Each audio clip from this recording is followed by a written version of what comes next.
Verde, mais uma vez nos reunimos para celebrar o nome do Senhor, através também da celebração do sacramento, do pão e do cálice, e agora entramos num novo ciclo do calendário cristão, que é o tempo do Advento. O tempo do Advento é a época em que a Igreja celebra a chegada de Jesus Cristo ao mundo e ao mesmo tempo em que se prepara para recebê-lo em sua segunda vinda.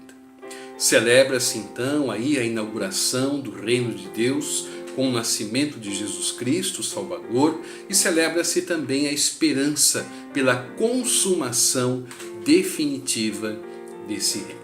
Nesse sentido, os textos que estão propostos hoje pelo lecionário apontam para a esperança e convidam também para uma atitude enquanto se espera. A preparação do caminho para o Senhor. O texto da qual então estarei baseando a reflexão será no capítulo 40 do livro do profeta Isaías, dos versos de 1 a 11. O capítulo 40 do livro de Isaías, ele retrata o povo de Israel vivendo sob o exílio. E viver em exílio significa ser arrancado, ser tirado, ser expulso de sua terra para viver em um lugar estranho, com uma língua estranha, muitas vezes costumes estranhos e uma religião também estranha, ou seja, coisas totalmente diferentes daquelas que estamos acostumados. Isso é motivo para grande lamentação, pois implica em mudanças radicais, mudanças profundas, mas para os exilados que estavam na Babilônia, o rompimento, a ruptura foi muito grande. E como viver com o estrangeiro? Como é viver com o estranho? O que significa então viver com o estranho? Esse texto ele está localizado a partir do contexto do exílio babilônico, que está entre os anos 550 e 540 a.C. Ele vive entre a segunda ou a terceira geração daqueles que estavam exilados, daqueles que foram então deportados de Jerusalém no ano 597 a.C.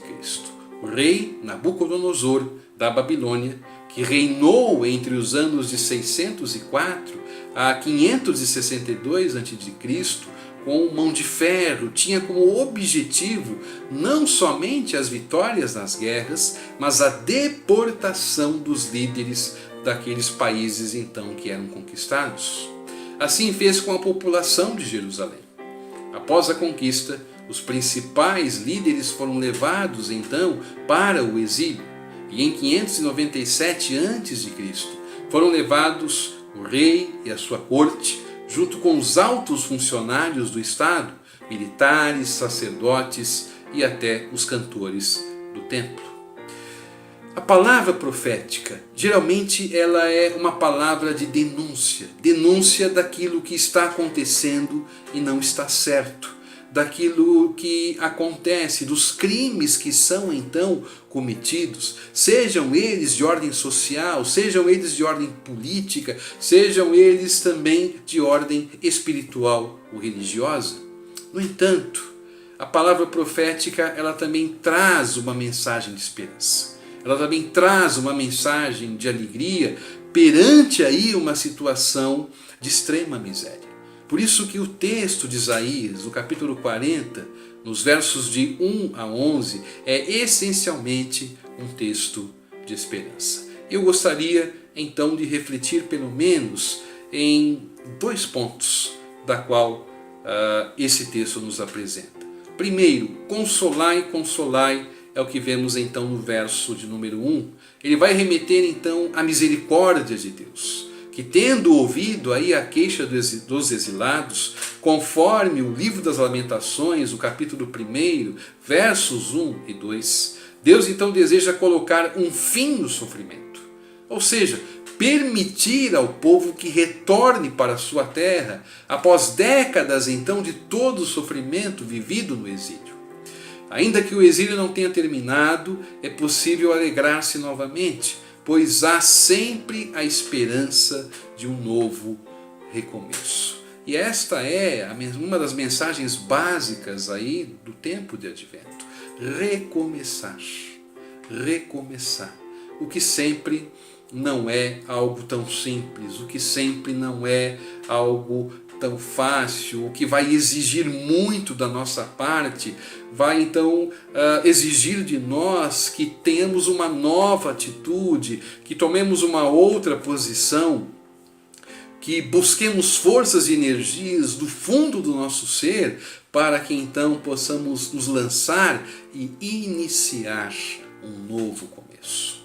Desta forma, essa expressão aqui do texto, consolai, consolai, tem o sentido de animar o povo, mas não só animar com palavras, animar também com ações.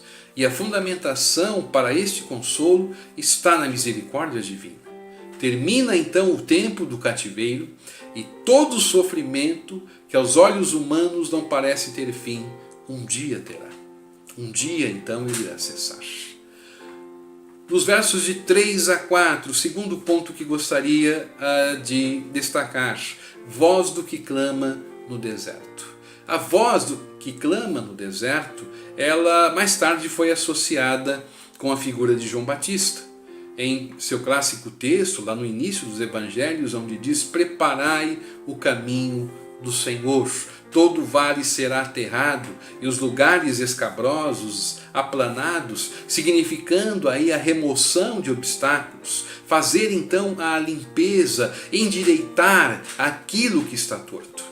Na Babilônia, os habitantes de uma localidade, quando eram então visitados pelo rei ou alguma outra autoridade, tinham que se esforçar o máximo para que o visitante pudesse então passar, desfilar triunfalmente em um caminho livre de qualquer barreira ou então de qualquer acidente.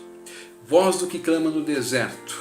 Deserto é o que separa o povo exilado e cativo da sua pátria, Jerusalém, mas também faz lembrar aí da peregrinação dos antepassados, pelo deserto, rumo então aí à terra prometida.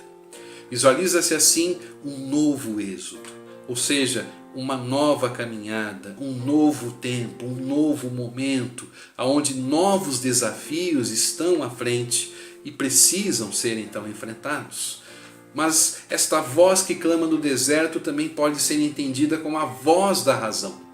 É a voz que quer nos fazer refletir sobre o momento que estamos vivendo, o momento que estamos passando, aquilo que está acontecendo, e ver então neste momento uma oportunidade e não simplesmente um beco sem saída, mas a oportunidade que temos então de lidar com aquilo que é novo, de lidar com aquilo então que é diferente. Por isso que a palavra então do profeta aqui, ela começa com consolo, ela começa com o ânimo, mas também ela chama a razão, convoca então ao povo a ter uma nova atitude. E nesse tempo que estamos vivendo, essa semana tivemos então a notícia de que os casos de Covid eles estão aumentando. Os hospitais estão entrando novamente naquela dinâmica onde não há mais leitos suficientes, onde as mortes então estão indo num crescente e onde percebemos também que a população ela está se descuidando daquilo que deveria ser uma prioridade. A higienização, o usar da máscara como proteção, a não aglomeração em determinados locais. Ou seja, tudo aquilo que na verdade está aí à nossa mão para o nosso bem, para o nosso cuidado. E lembrando algo que eu disse um tempo atrás, numa outra ocasião de pregação. Nós precisamos estar atentos, porque também podemos ser agentes de morte para dentro da nossa casa. Por isso, esse tempo ele traz incertezas. Esse tempo ele desperta angústias. Esse tempo ele provoca ansiedade no nosso ser. Por isso que precisamos deste consolo que vem da parte de Deus para nos animar, para então abrir aí os nossos olhos e percebermos que sim, Deus está à disposição. Deus está aí para nos ajudar, mas precisamos estar atentos com aquilo que acontece. Por isso que a voz que clama no deserto, ou seja, clamar no deserto não significa clamar no meio do nada, onde ninguém habita. Não, mas o deserto sendo entendido aqui como aquele tempo, como aquele período, como aquela etapa da nossa vida, onde estamos enfrentando dificuldades, onde estamos passando por momentos difíceis, situações então que muitas vezes escapam aí do nosso controle. Por isso que a voz que clama no deserto é sempre aquele semáforo, aquela luz que pisca para nos alertar, para nos trazer a razão, para então nos fazer pensar que tudo o que está acontecendo não é um beco sem saída, não, mas tudo o que está acontecendo na verdade está nos levando para algo, para alguma direção. No caso do povo, era o retorno para a terra da qual eles foram retirados, Jerusalém. E no nosso caso, é retornar então para aquilo que deve ser entendido como o principal, o primordial, aquilo que é essencial para a nossa vida. Que Deus possa te abençoar, que Deus possa te animar, te consolar, que Deus então seja sempre esta voz que está clamando, que está dizendo, que está falando, para que sejamos atentos, que sejamos então despertos, tendo discernimento suficiente para enfrentar esse nosso tempo, esse nosso momento que nós estamos vivendo. Que o Senhor seja contigo, que o Senhor te console.